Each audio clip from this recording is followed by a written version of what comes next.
Hey Fitheads, today we talk with Lani Cooper, the founder of MOBOT, creator, inventor, patenter of this awesome device that, if you are an audio listener, we will describe in the future. This was awesome. She is just a fascinating person in general.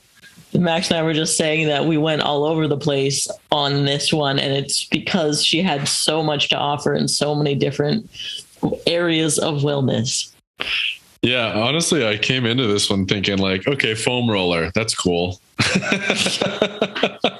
And I left it thinking, wow, I really need to get a handle on what my body is telling me and how to keep my cool in a way that helps me deal with people and lifting and sleeping. And it was really cool. Yeah, take my brain to another dimension, use alternative forms of anything to get where I'm going, not make a strained face when I'm feeling very strained. So cool. Yeah, definitely stick around for that part.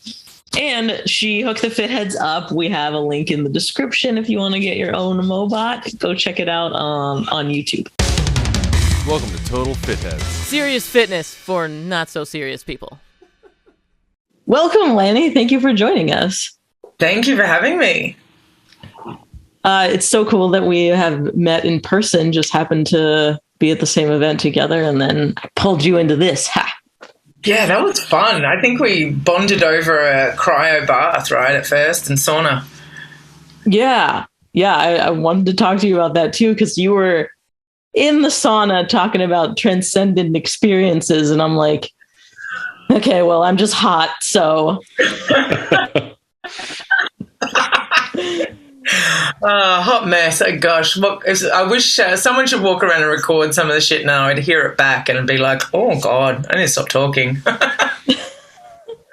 It's a podcast. Keep talking. So, yeah, do you do hot, cold contrast often? Yeah, I've been doing it on and off for 20 plus years, probably 25 years. I first sort of learnt about it. No, it was definitely just invented by Dave Asprey a few years ago. I know. I look at these influencers posting about it and go, oh, my God, have you heard? And I was like, oh, bitch, I'd be so famous if this was 25 years ago.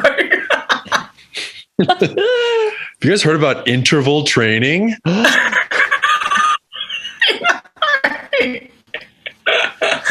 I'm like, oh, wow, this is amazing.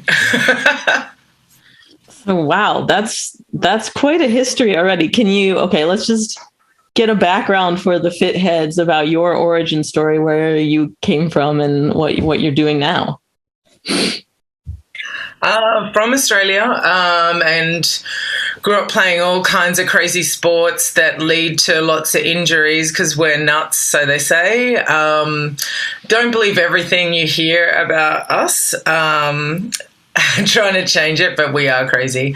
So that's how I got into a lot of like holistic healing modalities and health and nutrition and fitness, for performance for, my sports. And then also, getting a lot of injuries and stuff like that. I was like, how can I recover faster? So I guess I became a bit of a biohacker and wanted to figure out all the little things that work for me that I could fit into my everyday life and not end up like some people go, I've got this 6-hour morning routine I need to do to function. I'm like, no. A nice 12-hour morning routine. I love those. Yeah, self-care feels like a burden to me, honestly. Sometimes it's like, geez, you have to do so much to be so good to yourself that it ends up being harder. That's what I wanted to get away from, and that's why I encourage people to experiment with so many things, because there's so many things that others do, and I'm like, I'm not doing that. That's too hard basket for me, even though it's probably good for me. I have these that work and fit into my lifestyle, and then I have a plethora of choices in the morning, whether I have 2 minutes before I have to run out the door because I've slept in, or if I have an hour, I have different like levels of things that I can plug in so that I'm at least I just got me time, just like giving back back to me in some way, shape or form that feels like a ritual and kind of internal hug, so that when I go out into the world to give, I've already given to me, and my sort of confidence bank account is like got something in it. So this is flexing in the morning when you haven't put clothes on yet? Basically. Yeah, totally. I mean, I don't know what sort of podcast this is and what you want to talk about, but I could really talk about my morning ritual that is just, I wouldn't change it for the world. Yeah, when you say me time, I can't even think of me time. Like maybe me time is scrolling through Netflix, trying to figure out what to watch and then going to bed after I don't find anything. Right. That was for me last night. Me time is stuff where I feel like I've gotten, like I can exhale.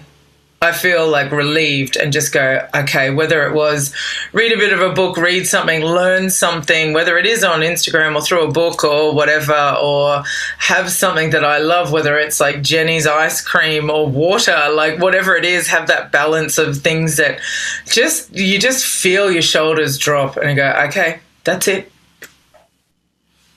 Yeah, the ability to let your shoulders drop, I think, is something I'm lacking. Yeah, it sounds like you're tapping into your parasympathetic and just letting yourself do that, which I know a lot of people don't. Yeah, I mean, that's what I get to talk about with a lot of kids, which is awesome. I do a lot of stuff with inner city kids and stuff about there's so much trauma in their nervous system and they don't know how to self-regulate and the nervous system is stuck, the body's stuck, and everyone thinks, oh, get in the mind, the mindset, affirmations, but your body sends more messages to your brain than your brain to your body. So if we're not treating and opening up the body, I mean, it's even like the power posture and all those things on those TED Talks, there's so much to posture and how we stand and how we hold ourselves that affects like our mindset and what we think. It's so true. I'm a better podcaster now that I'm man-spreading on this couch. Oh, God, honestly, if you could see how I was sitting here, like I'm just like letting my kahunas hang out. And luckily you can't smell. I don't think I used deodorant today, but I feel really good about myself. Love it. Self-care. So you truly believe in that, like body physically feel it and then you'll get to the mental aspect of it? Interesting.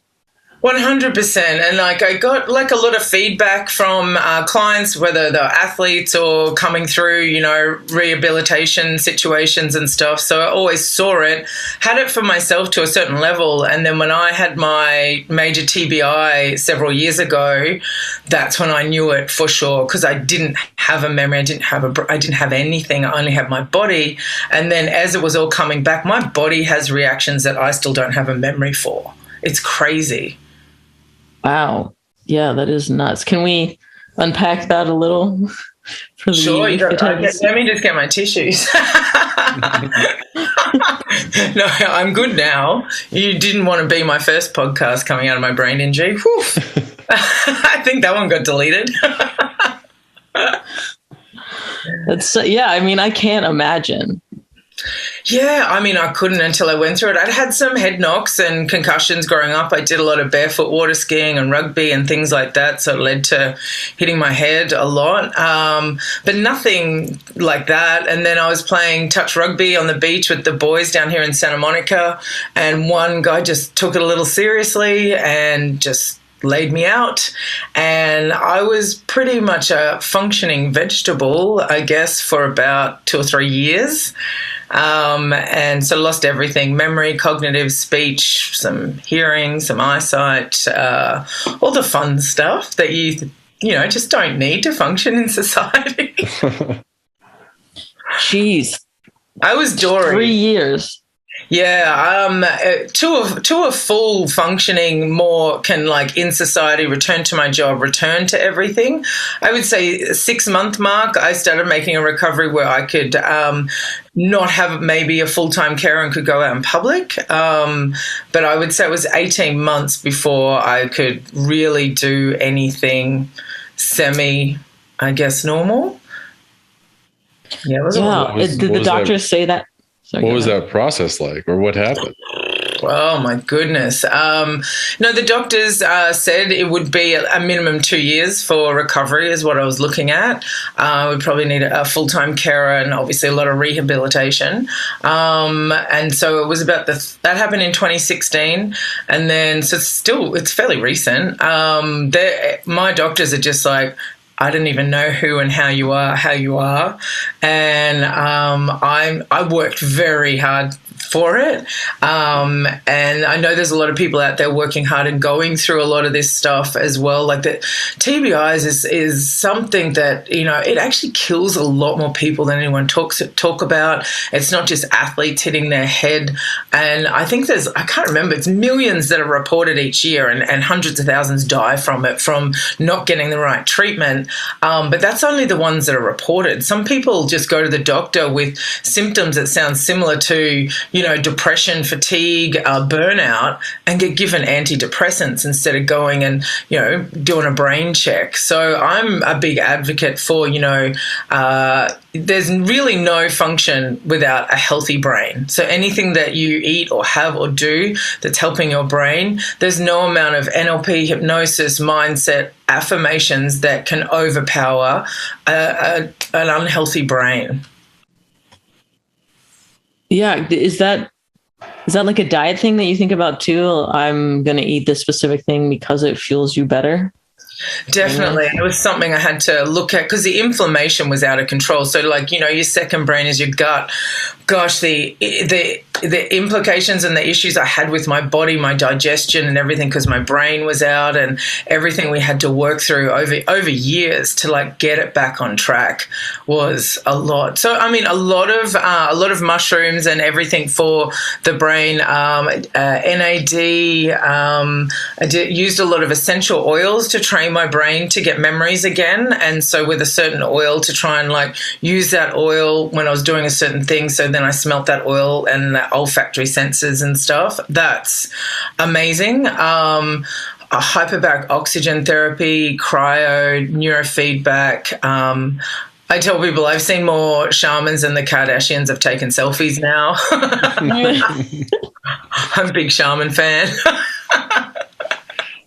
Now, this seems a lot of not alternative medicine, but not classically Western medicine prescribed. How did you find this stuff, or how did you sort of go down that path, or how did you figure out what worked really? Right. I mean, luckily I was in the sort of rehabilitation holistic industry before. So I had a really good network of people around me that recognized that I was down for the count, and they did a lot of things for me.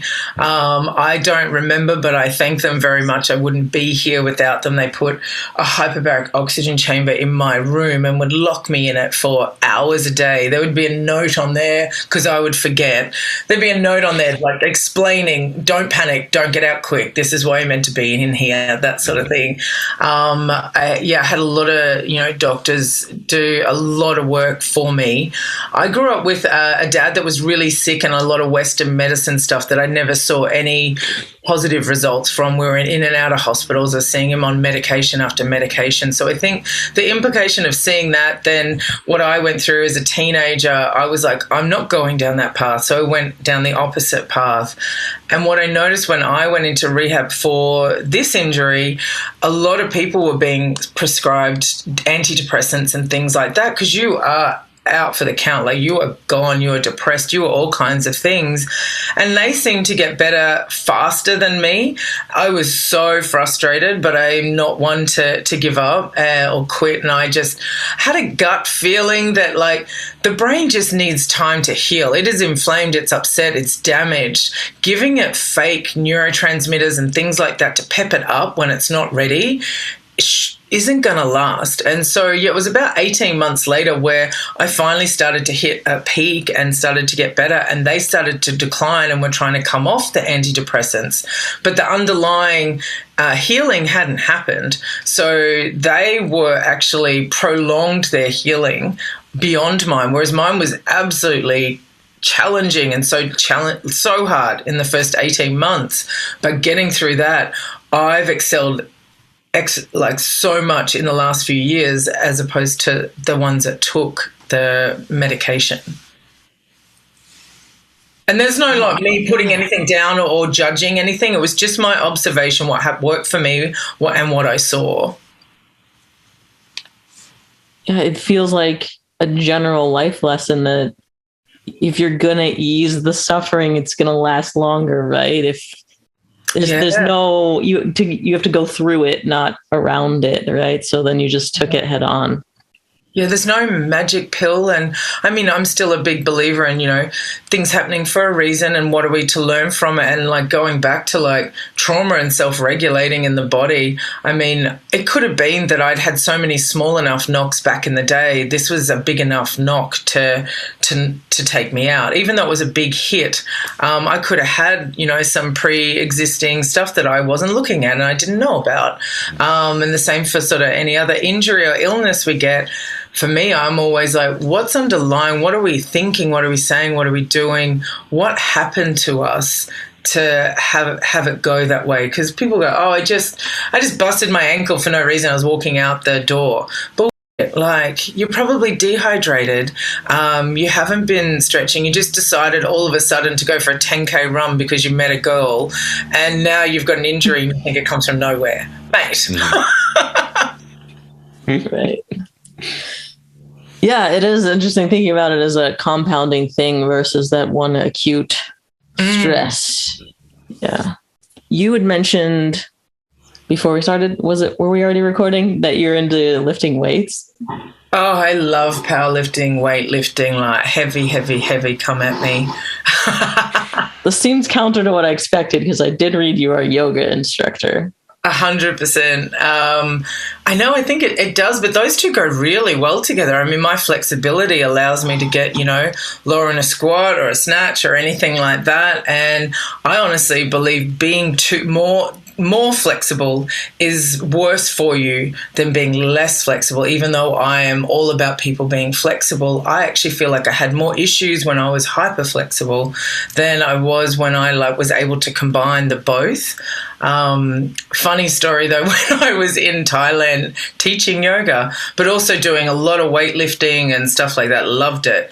And we're doing a course and we're doing like the bow where you grab your legs from behind and pull them up.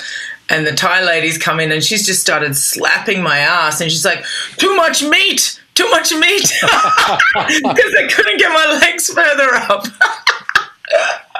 That's funny. I was like, this is my engine. This is my powerhouse. Get away from me. Yeah, that's funny. Thanks, coach. Yeah, exactly. Yeah. But it definitely has its advantages because I also know like the breath work and the internal place that you go to get through hot yoga, particularly hot yoga, is something that I channel when I'm lifting weights as well, and getting in touch with that rather than getting frantic and panicked or the body's like wants you to quit or drop it. You can channel, that breath work that makes a big difference as well. What? So yoga is helping you respond to the stressor of squats. Oh, 100%. And I think when I got into it younger too, because obviously growing up with boys and rugby and stuff like that, there was no girls program. You just did what they did. So next minute I've got pecs and they're moving their pecs. I'm like, how come I can do that? I don't think I should be doing this, doing that bench press, doing all the things. So I grew up doing what they did. I've forgotten your question. Oh, yeah, that's right. So I watched them do it and like they're dropping weights and they're pulling these grunty faces and stuff. And I was like, I do not want to be like that. So I adopted this thing called Grace Face and I channel, and what yoga helped me, I refuse to do it and do that. And so I've had people come up and go, oh, that looks easy, I could lift that up. And I'm like, okay. And they're like, how did you make that look easy? I said, because I refuse to look like that. And I tell you what, though, that it's a powerful place to be, and I never realized what I was working on. To be able to not show that, it's helped me in business. It helps me like channel, and even like when I'm doing cryo, or you might have seen me in the ice bath, you won't see it affect my face. No. That's why I got in. I'm like, she's fine. I'll do it. Yeah, no way. Like I'm here and like not going to show a sign of it. And I think it like over the years has become become like, I don't know, it's given me an inner strength that I wasn't aware of. That's nuts. Max and I always talk about dancers and pole dancers and gymnasts have to do these incredible feats and look like they're enjoying it. I never thought about combining that with lifting. I just always thought, well, lifters can just make whatever freaking face they want. Oh, you can. I mean, don't get me wrong. When I'm going for a PR, it might be a little different story. Well, the other thing that's interesting is that it's a learned skill. That's very funny that you were able to do that. Yeah, I picked up a few things like that just based on like, I'm a very observational person and human behavior and just like, okay, I'm a what if person. I'm like, well, what if, could you do it without doing that? Could you? Is that possible? Could you do it without looking like an idiot? Yeah. Could you do it without looking like bacon in a pan? This ties in again to the letting your body cue your mind. I imagine it's changing your physiology. I wonder if you can lift more if you're not grimacing. There's a video I need to make. Grace face. Actually, I read somewhere that if you swear while you're lifting, you'll be able to lift more because it activates one part of your brain that lets you tap into more strength. I don't know. Wow. I mean, I definitely loved throwing it down at the end and having a bit of a huff and puff and little celebration dance. That's for sure. At the end of it, I'll like let loose. Okay, so we're not Buddhist here. We're not trying to feel God, no, God, no.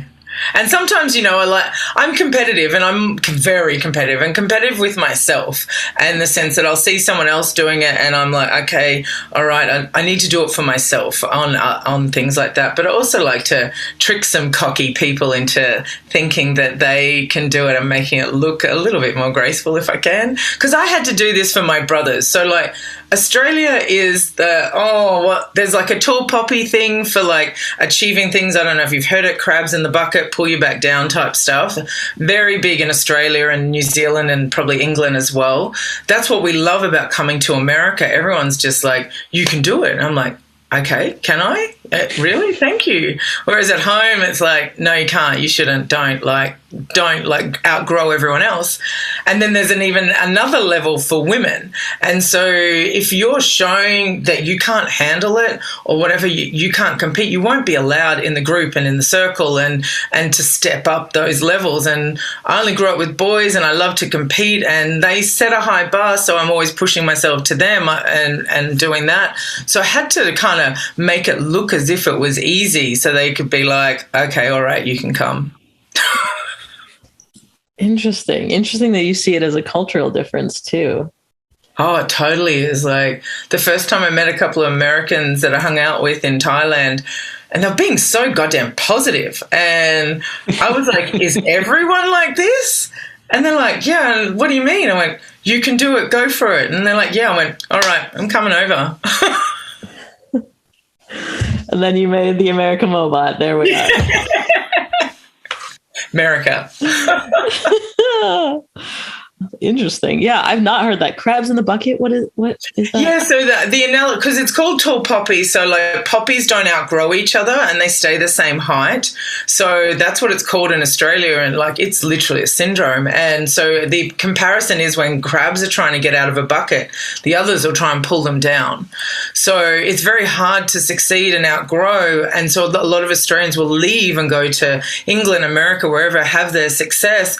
They come back like that, and Australia's like, oh my God, they're Australian, come back, like you're amazing. We're like, bastard.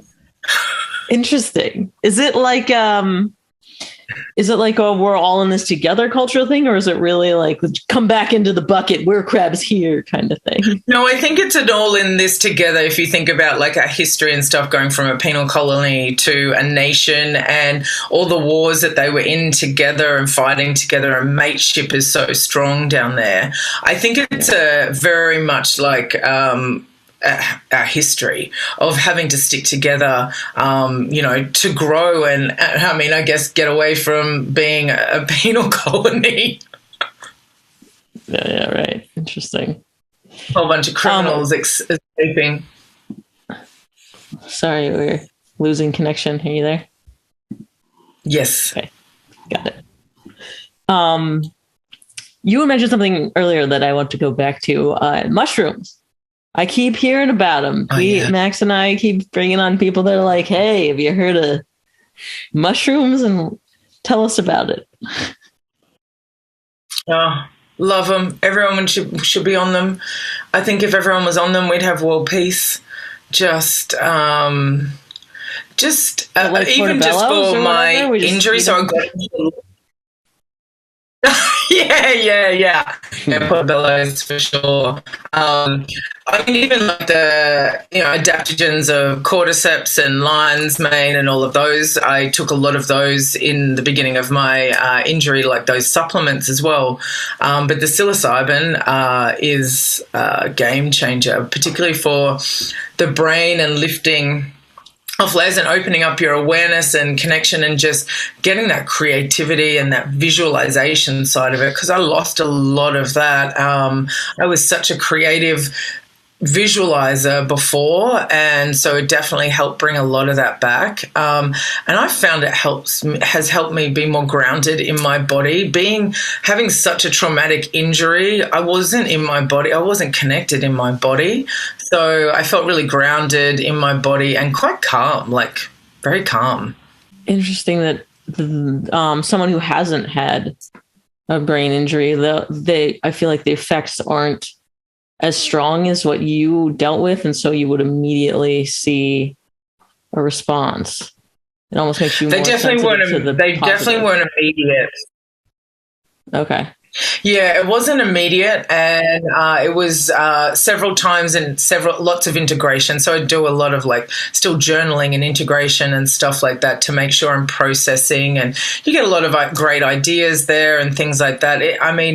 I was doing some pretty high doses. So, they call it a hero's journey where you take 5-6+ grams of mushrooms. That's a lot. And it's very introspective, and I'm very intentional about it. It's, it can last 6, 8, 10 hours, the trip. Wow. Do you have a sitter? Yeah, is that what they call it? Yeah, so I did in the beginning, and then during COVID, I just started doing it myself and got good with it and just settle into it. A few people heard about me doing it, so I've sat with a few people now to do it because I just believe in the healing side of it, particularly the emotional side of it. It's so introspective. This is not a party at all. This is an intentional. I have the ritual prayer, and I sit down and I do it intentionally every time. This isn't taking it to go get on the dance floor and go nuts somewhere. It's so healing. And even the microdosing, I hadn't done micro before. So when I was with some friends and they're like, let's microdose. And I was like, what's that? And they're like, you take this much. And then they go, how much do you normally take? And I pulled out this big bag and they're like, oh my God, no.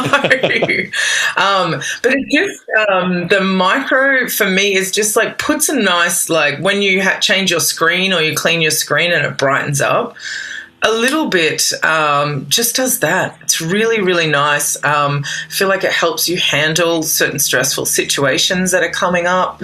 I think it's wonderful. But I also think everything should be you should question yourself and test yourself and be with someone safe and do it all intentionally. I'm all about intentionally doing it. Yeah, that's an interesting analogy, the screen cleaning thing. How often do you find is useful? I did it quite often through the pandemic. I honestly don't believe that I would have made it through without it. Just reset me, and particularly while we're so isolated on our own. I'm always trying to work on things anyway. We had a lot going on with the business. It was super challenging as well. So I did a lot through COVID. I haven't done it a lot recently. And that's what I love about it. There's no addiction feeling at all. There's usually just maybe I'm ready, maybe I need something else. I can go months and nothing. Sometimes I will, do one once or twice a month. In COVID, I haven't done anything like that in months. Max, I think we got to get on this train. We've heard too much about it from too many smart people. Yeah, it's a big mushroom, big mushroom world. We're just living in it. Right. It's yeah, I've seen such amazing things, not just for my kind of injury and healing, but like PTSD, trauma, things like that as well. And it doesn't have to be extreme to get benefits from it. And you don't have to take a lot. You just can take a little bit and test it out and pace yourself. And, you know, the underlying world of mushrooms and their connectivity, they're like kind of like 5G, how they connect and communicate with each other just in general in Mother Nature. So I feel that now. It sounds woo-woo hippie, I know, but there's just this feeling of connection when I'm with other people and we're doing it. And it's like you can cut this part out, but it's like that we're together and it's inside of us and there's a communication going on because we're all energy anyway. Communication going on that is not verbal, that you feel connected to a person. It's very interesting. So is it more enjoyable with people than by yourself? The smaller doses, yes. No, I do not want to see anyone when I'm doing a hero's journey. Like, I don't want anyone to see me like that. Interesting. Well, you say it doesn't need to be extreme. Do you mean your dose doesn't need to be extreme or your trauma doesn't? Like, let's say, I don't know, for example, you have like a pretty white middle class upbringing and both your parents are very supportive and even send you to art school inexplicably and just are and no really I'm talking about myself obviously. Yeah. I feel like I don't have a reason to so you're talking about do anything like that, you know what I mean? Obviously everyone has their struggles, but I've not had a traumatic brain injury, right? I've not had that past trauma. Do you still feel like it's valuable? Yeah, I mean, do you think that there are things in your life that you would like to either improve or see a different point of view or look at it a different way that you could, say, release that you think that would help you move forward to another level of what you're trying to achieve? I mean, yeah, I have a human brain, so I guess. Yeah, so that's what I mean. It doesn't have to be huge trauma, even like they talk about capital T trauma, little t trauma. We've all got some form of, you know, trauma. It doesn't have to be that you were beaten or that you saw something bad. It doesn't, and that's where people sometimes don't end up talking about or doing anything about it because they're like, mine doesn't, you know, relate to how big yours is. So I'm just going to shut up because mine is not big compared to yours. No, if it is troubling you and holding you back, it's trauma. Let's like get it out. Okay. That's my opinion. Anyway. Yeah, no, that's a great, yes. Thank you for that. And I hope anybody else who's listening who feels like I do, that they don't fit on the trauma train and just shut up and maybe do some self-care. Yeah, exactly. There's a book by Oprah and Dr. Bruce Perry called What Happened to You. And it's very interesting because it's the extreme side of what trauma is and capital T, little t trauma. But it talks about how, you know, it doesn't need to be what we think trauma is. Like we get all these movies and people that are getting made famous for these catastrophic traumas that are making people feel insignificant for what they're feeling. And like, no, if you're feeling something, then it's an issue for you, then like, let's work on it. Very cool. Love it. I wanted to talk about something when we first met. I think we kind of touched on like you actually releasing other people's trigger points and their physical trauma through their bodies. Can you develop a little more on that or give some background on?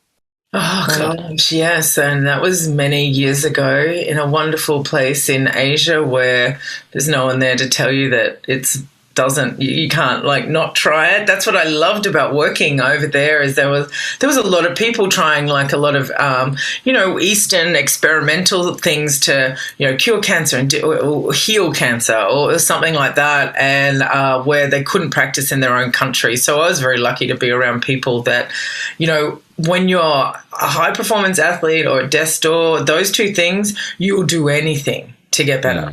And so it was interesting to work around that people are so willing, and there was no like blame or consequences if it did work or it didn't work or it went weird. It was just like, okay, we tried that, next, or like, okay, we'll do that again, sort of thing. So I think took for granted what kind of situation I was in. And that's where like MOBOT came from for me, helping people release their trauma, like by physically doing it. So I've done a lot of acupressure and things like that, sports therapy, trigger point, structural alignment, and where you're being held back. And also the metaphysical side of it, where there's a book by Louise Hay that talks about the metaphysical side of having, like, if you've hurt your knee, or if you're having a liver problem, or you've got endometriosis or something like that. And she has affirmations and things that go along with that to the emotional side that could be triggering it. And then there's a physical side as well. So we would find that, say someone has endometriosis and it says, this is your affirmation, this is what it could be caused by, then I would be in the body and go through the meridians and go, okay, these are the trigger points for that particular organ, or, for that situation, and help to release those, give exercises to release that area. So I was doing a lot of manual work and sending people home to do their own rehabilitation. No one was doing it. I'm excuse intolerant. So I'm like, here is a MOBOT. Do it yourself. Now, every day, everywhere. Release, release, release. Excuse intolerant. I love that. Yeah, so tell the fitheads about this that I've been sipping out of all episode. That's my invention. I'm an inventor, which is pretty cool, actually, because there's less than 14% of women in the world are inventors and have patents. So, I mean, that two on this phone call. Oh, you are as well? No, yes. I had to flex too, but mine's about drinking as well, except alcohol. That's right. You gotta have balance. You gotta have balance. You've got patents on it? That's amazing. Just one, but yes, a design patent. Oh, good. Yeah, it's no easy thing to do, that's for sure. We have about 10 patents in about 10 countries. So, not like me to go all extreme. It's probably the most protected water bottle on earth. But it still gets ripped off, I heard. Yeah. What the heck? That's so frustrating. So annoying. I call them wantrepreneurs, and they're just, I'm like, dude, get a life, like, be original. So we've shut down quite a few. We've shut down like over 100 copies in the last couple of years just for the cease and desist letter, which is great. But most of the time these days I just let them go for 6 months and then they're out of business because I think they underestimate how hard it is. So, I'm like, take care of yourself for me. But yeah, there are a few copies out there, and most of the copies in our favour are quite short, and they're usually pretty soft. They're not like sort of welded on how we do it. Their quality isn't there. They're a little bit, they're cheaper, but they're not as functionable. So when I created it, I created all different densities, but because I was working with high performance athletes and stuff, I just went to the highest density, and you can always scale back. Because if you use it regularly over a couple of weeks, your tissues adapt. So people get the soft roller. In 2 weeks, they've got to go from the white to the blue to the black, and then they're on the black forever. So in the like plain soft rollers. So I was like, let's just go straight to the end, environmentally friendly as well. So I went as dense as possible, made the nubs try and be like thumbs digging in as you go through, and not to PR your foam rolling. So don't teach people like to go too fast. It's to go slow, find a trigger point. If 10's really painful and 1's not, about a 6 or 7 is your max. Breathe through it, 30, 60 seconds, a couple of deep breaths. When that lets go, you'll feel it. You'll feel the knot or the trigger point let go. You'll actually feel your whole body relax and the pain sensation sort of dumb down.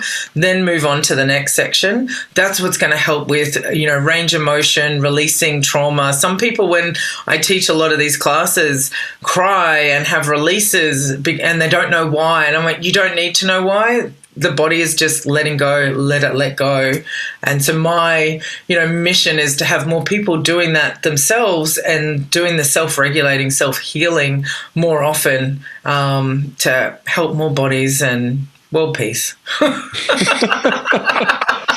Throw it on there. Air quotes. Yeah, the crying thing is interesting to me. I've been thinking more about this lately, that like I'll be anxious and then decide why I am. because if I like I happened to have a weekend or a day where I didn't have something to do, and I still felt that, but now I had nothing to peg it to, and I'm realizing that these feelings happen, and then I decide where they came from, Yeah. Instead of like going into the root and going, okay, it's from, X, Y, and Z. Let's take that out and have that go away. Right. Yeah. Yes. And, women go through a lot more. We got a lot more hormones and things going on and stuff like that consistently. I mean, even just like getting up to go out and get a coffee in this country, it's stressful. Like people are lining up and like all the oh goodness me. So, those little impacts, it's still stress. Working out, still stress. All the fun, positive things that we do as well that are good for us are still pressure on the body that we should like help it recover from. Well, isn't that trigger point release kind of like a stressor, right? The tissues are damaged whenever you're sort of releasing them, I guess. And they're usually knotted up too. So that's why hydration is so important. Honestly, if I could just get people to drink more goddamn water, that would honestly make me happier than rolling out, I think. Can you just for the listeners who are just listening and not viewing, can you sort of describe the product and tell us what went into your thought design? Oh, sure. We do have audio, yeah. Yeah. It's a sort of eco-friendly. We use a recycled stainless steel, so I'm all about the planet.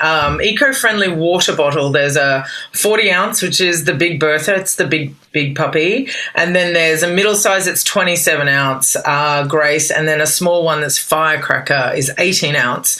And they all have a wrap on them that's welded on, and it's firm density, and they have different pillars that look like nubs. So when you roll on it, it's like trigger point, like fingers and thumbs, like a therapist going through your body. The different sizes, it's funny. The small one is quite cute. And I love it when people say to me, oh my God, it's so cute. I'm like, you obviously haven't used it because that one hurts the most. So the little one is like an oversized lacrosse ball or a peanut. That's how I would, compare that one. The big one is like a normal foam roller, just it's probably a little bit shorter to take with you. They all work and hurt kind of the same, just different diameters to fit in things. There's really no rules on that kind of thing. I've used like a rolling pin, a golf ball, the railing at a airport, to get into a trigger point. There's just and everyone's like, it's got to be this size, it's got to be this. I'm like, bullshit. Those foam roller companies make them that big so they can charge you more. That's my opinion. Except unless you're doing Pilates on the full spine where you've got to along your spine, you're doing Pilates core work and rehabilitation. It's perfect. But for just trigger point release and on the go, there's no distinct size. I do know the wider diameter ones are really good when you're rolling your back or your hips. You're further off the ground so you can get more stretch over the top, so you can open up the intercostals and stretch out more. But they all kind of dig in the same, and that was the goal, to make pain pretty and portable. Winning. Now, why don't, I think you said earlier, unless you're a pro, you're really into the health space or you're a pro athlete, typically not a lot of people either know or like foam rolling. No. Why? No, I know. When I did it, I was like, I'm pushing shit uphill here. People don't drink water, and people hate foam rolling and think it hurts. I'm like... Which it does. I'm an idiot. What the hell? But I know they need it, and then once they get into it, it's getting people started. So that's why I wanted to make them pretty and fun and not look like a roller. So I noticed when I was working with athletes and in rehabilitation, it kind of said that if you were carrying one around that you were damaged or broken and you had an injury, and it was an afterthought, and, that's what you were saying about yourself. I was like, why can't we have something cool, fun, and exciting and attractive and tangible that's prehabilitation, and that it shows we care about ourselves and we can use it before and after. So I was trying to think about that when I came up with it, exactly that. How the hell? There's people that know better and know they need it, and athletes that don't do it. and won't do it. Let alone, exactly, let alone, someone that's not working out or is working out but doesn't consider themselves an athlete or a weekend warrior. They're inclined to think, I don't need that, because it was just pitched to high performance athletes or recovery. That was it if you were injured. So I wanted to get it to everyone. You don't need to be working out to get benefit. If you're sitting in the prawn position over your computer the last 2 years, you need to get that thing behind your back. You need, even if it's on the wall, in the chair, even neck releases, laying down and using, side to side on your neck. Those little things make a huge difference. Whereas it's been painted that, you have to do an hour foam rolling. It has to hurt. You have to do your ITV. You have to be an athlete and you have to have abs. I'm like, bullshit. You don't. So I can skip my IT band? Oh, please skip your IT band. I only give it That's to the people. hurtiest one. I only give it to people that are annoying me. Here, this will shut you up. Let me do this one. Okay. Well, good to know. Doing the areas around it, like say with the smaller one or on the edge of, the MOBOT or a roller, doing around your hips and around your knees and getting into the trigger points around there will help to open up and release that more than just rolling out just the ITB. I had no idea. Yeah. Also, when you said earlier really resonated with me, don't PR on foam rolling, because I definitely am like, wow, this hurts. I'm going to dig in more. Oh, Gold's Gym. Have you been to Gold's Gym in Venice? Love yes, it. Love Mecca, as we call it, us meatheads. The Mecca. But being in that top level when you're doing your cool down, your stretches, and being up there and just watching everyone. I've never been up there. Oh, so much fun. That's where people look at me. Oh, yeah, that's me. I'm just watching everyone and just going, no, people will get on a rowing machine backwards, but they won't go and get on a foam roller. One of the most watched videos on Amazon is how to foam roll. Because it does hurt a little bit and they pull faces and things happen and they're unsure, they'll do a physical exercise incorrect, but they won't get on the foam roller. Like this little piece of foam is scaring the shit out of all these people. It's really funny. Yeah, I need to make that connection in my brain. I think the problem for me, and maybe this is somewhat universal if anybody can relate, is that when I'm squatting, I can write down the number that I improved upon, and I don't make that connection that foam roller will make that number move up still. It's going to help everything else. I just see the moment of doing it, and I'm like, what did I get out of that?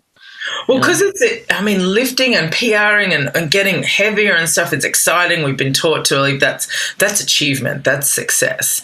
But even using a golf ball on your feet and doing your feet and your ankles is going to get you a better squat than going heavier first. You're going to get deeper into it, and over time you're going to be able to squat deeper. You're going to get that booty. Everyone will talk about the booty. I'm like, roll your carbs. Too much meat. What did she say? Too much meat. Too much meat. And full ass slaps. Too much meat. I was like, do you want a date?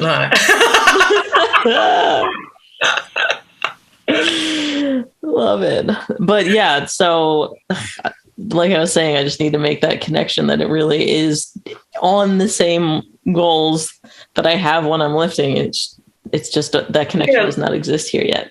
I mean, look, honestly, it does feel kind of boring. So taking ways to make it exciting. So before COVID, I used to do wine and roll classes. So people come and have a wine and we'd roll out and create this almost like a stitch and session to create excitement and something about it. And it sort of got into the system a little bit more, that people said they just now automatically will sit down and do it because they know the benefits. They've got that sort of happier memory of doing it, I guess, in the way that you do it. So I would like to start those classes again.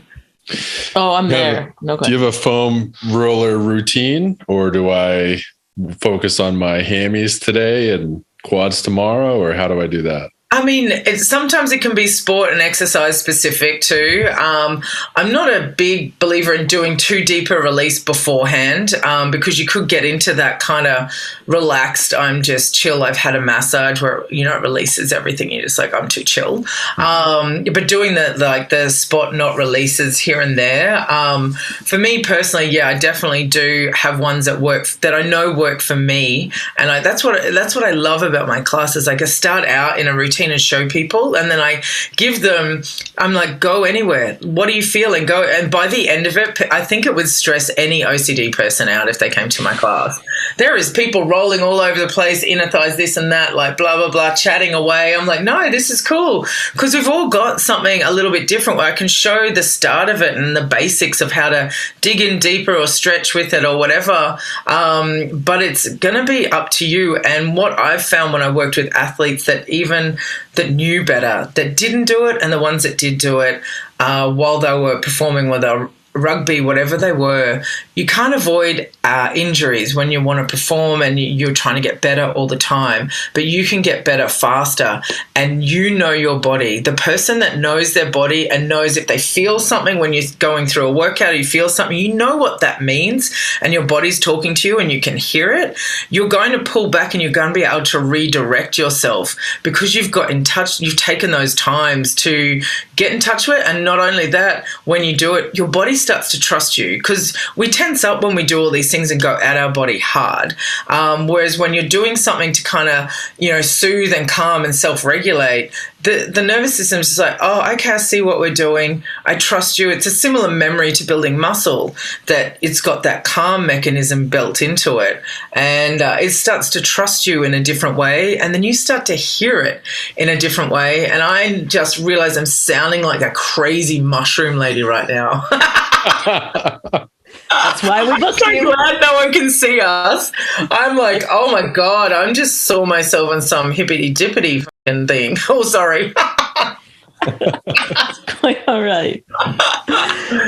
But it is getting to know yourself and your body. Like even one side's usually tighter than the other. It's usually the side we sleep on. So everybody's going to be a little bit different. Everyone's got a different sport. The basics are very similar for everyone. I know for me, I love a hip release in the morning. So I usually straight out of bed will put the MOBOT at like my pelvis lower back and do the stretch where you pull one knee into your shoulder and stretch down the other leg straight, and then do the opposite side. And I find that really helps me in the morning, stretch up. We've just been laying there for so long. Yeah.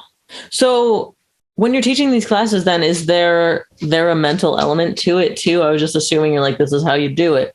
Or are you helping people tap into their vagus nerve and all that calming stuff? Yeah, it's usually a mental element because I'm mental, but there's always a mental health element. Yeah, we usually run through sort of some stabilizers and some breath work in the beginning and just give simple poses that someone could sit down with, and that would help them get to a meditative position. So, when you're sitting with an upright spine and, shoulders, ribs, everything over the hips, and you're feeling like you're aligned, we're naturally getting more oxygen to the brain. So that's going to help us feel better, be more productive, energetic, along with the hydration. So that's usually definitely how we go into it.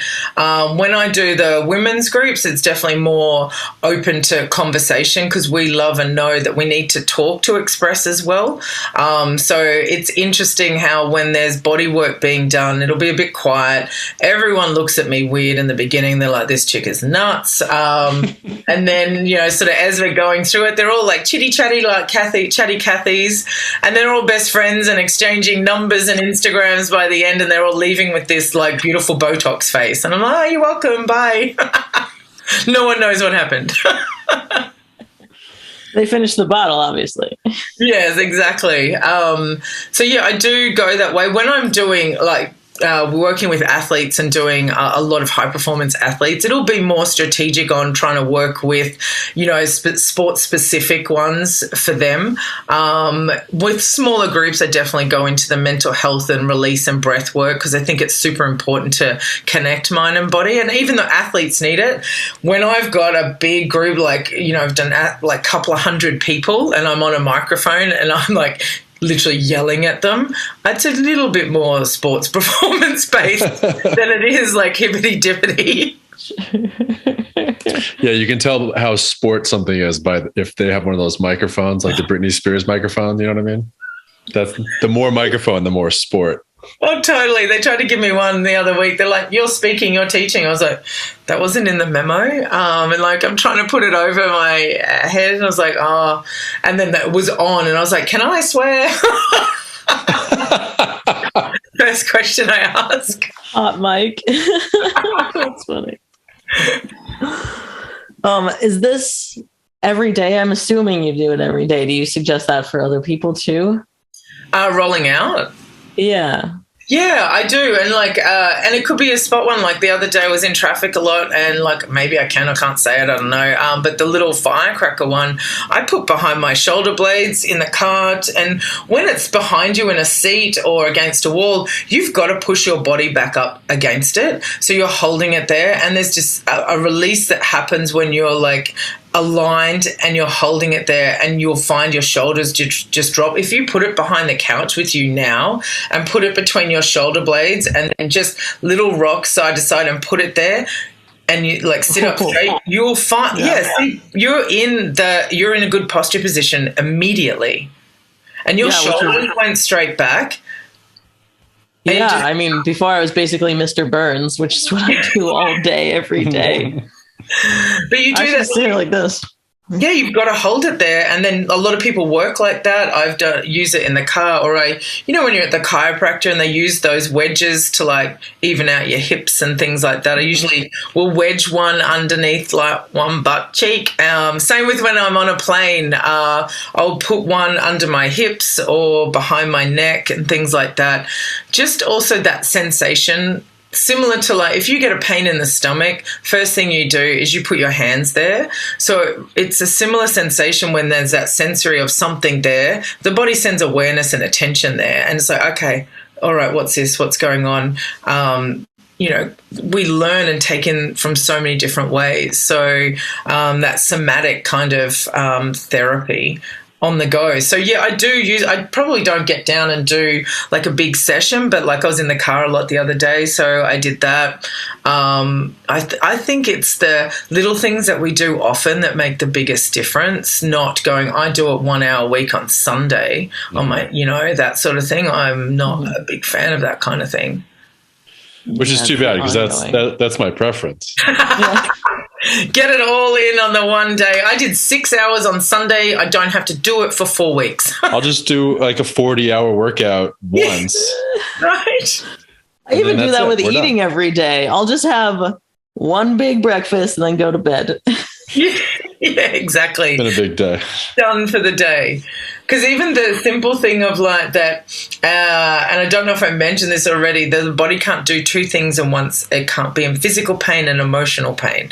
So if you're thinking about, I don't know, someone that's wronged you or your ex or something like that, and you kick your toe, you are not thinking about your ex, right? So I was always thinking about how can you create that in a healthy way to get a good pain that can take you out of your head. And this is exactly the thing that does that. So that's why there's that stress relief, the self-regulation, and the breath work all in one.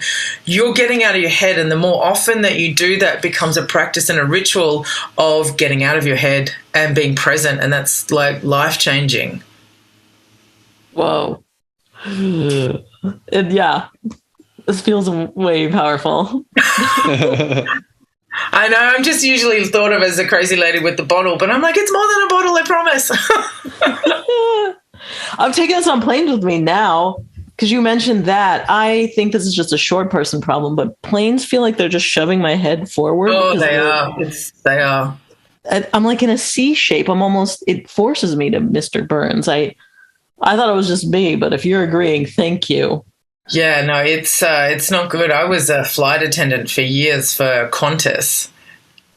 Oh, wow. Yeah. You sat for a living. You sat on a plane. No, well, we walked around. We don't usually right. sit. So I'm actually a terrible passenger. I'm like, how did these people sit for so long? Want to get up, start serving drinks? Pretty much. I'm usually in the galley going, can I help out with anything? Well, you know where they hide the snacks. So I know where they hide everything. I know where the oxygen is too if I'm feeling a bit hungover. Love it. Ooh, that's a good segue into our question we ask everyone. Next, you want to hit her? Hit me. Kind of know. Sorry. How do you incorporate alcohol into your life and or training, specifically training? That's the legit question. How do I do it? Mm-hmm. Yeah, it's the only thing that we care about to ask everyone. Usually intravenously. Is that what you mean? No. Right, totally. 5 grams. I've created these patches that are a slow release. Those are my favorite ones to use. No, I'm joking. I'm fucking. Your favorite. Patent number 2. Another patent. Orally. So how do I incorporate alcohol? Well, like, what do you tell clients, or what do you tell your friends, or how do you? I mean, I like to go, I like digestives and herbal and infused, and I love vodka. Vodka would be my favorite. Love a cocktail. And I'm always like I usually end up having something bitter. So I've learned so much about the digestion and different things like that. I'm such a freak. And then we'll make sure it's some sort of balance of something. It's really annoying, but I'm okay with it. And trying to balance it out when I do it. So like a healthy alcohol? Yeah, kind of. So I'll always usually put like a bitters, or there's these things called shrubs, which are like fermented fruits and things like that. And so it's almost like kombucha, but it's a thick syrupy thing. And they do use like flowers and leaves and blah, blah, blah, hibiscus and stuff, and put it in there. And it has this kind of fun punch to it as well. Interesting. Yeah, I'm a complete. I mean, before you brought up the wine things, I would assume that if we had someone on that was so into recovery, they would just say, "Oh, I don't drink. That's not recovery." Right. I mean, I don't drink alcohol for recovery, but I mean, it has its place. My favorite, my go-to. I am a Guinness stout, extra stout girl. Love it. You hear they're better in Ireland. Oh, 100% better there. Yeah. So you've had it there? Yeah. And you'll still drink it not there? Well, I just love it. There's a couple of extra stout ones from Australia called Coopers that are amazing. And there's a couple of microbreweries over here that have a really good extra stout that I love. But yeah, I'm a complete weirdo. A little bit. Wait, another weirdo thing that we talked about, the microphone. She also does stand-up. You were just like, oh, I'll let you tell it because my jaw was dropping as you described how you got into this. Oh, I just, people get into it because they want to. I definitely did not want to. And it's one of my, definitely a biggest fear. And as I was coming up to the big 40, I was like, I'm not going into my 40s with any fears. So I had a fear of deep ocean water swimming and a fear of public speaking. So I signed up to do the Malibu Triathlon and did it. Survived, and it was great, and did the swim and come back, and I was like, do I need to finish the rest because I've tackled the swim, and then signed up for a comedy writing course, and at the end of it you presented, and I really had hoped that one class, stand up would get me through. It was bad, even when I was teaching yoga and doing all that kind of stuff, I would stutter so much in the beginning. People thought my name was Lani. So they would come to me at the end and they're like, so Lani. I was like, actually, I was just nervous. It's just Lani. Trying trying not to cry and like, oh, it was terrible. And so when I came over here, I had to pitch for my business to investors and pitch competitions. And I think Americans are just born with a PowerPoint presentation and a selfie stick in their hand. They come out of the womb going, I'm amazing, I've got this. And I'm going to these like pitch competitions. I'm like, that's a idea, but you're really good. I've got a great idea, but I'm a pitcher. So performed at the Hollywood Improv. There was a like scout guy for a show at the Comedy Store. He emailed me the next week and was like, would you like to perform my show at the Comedy Store? And I literally emailed back and was like, is this a joke? Are you kidding me? And so like got into like some shows that way, and you know, me not wanting to fail, always wanting to improve and get better. And honestly, it's one of the hardest things I've ever done. Like even now, every time, you can't ever get it right. You never get it right. Like even if now no one would know I don't get it right because I've improved transition, recovery, all of that kind of stuff. But I'll always get off stage and go, oh, I could have done that better. Or this needed to be whatever. So you're constantly on your toes, improving and feeling it. I had a show last week over in North Hollywood, and I'd say it's one of my best shows when you get in flow and then I feel myself float back from myself, watching myself in slow motion.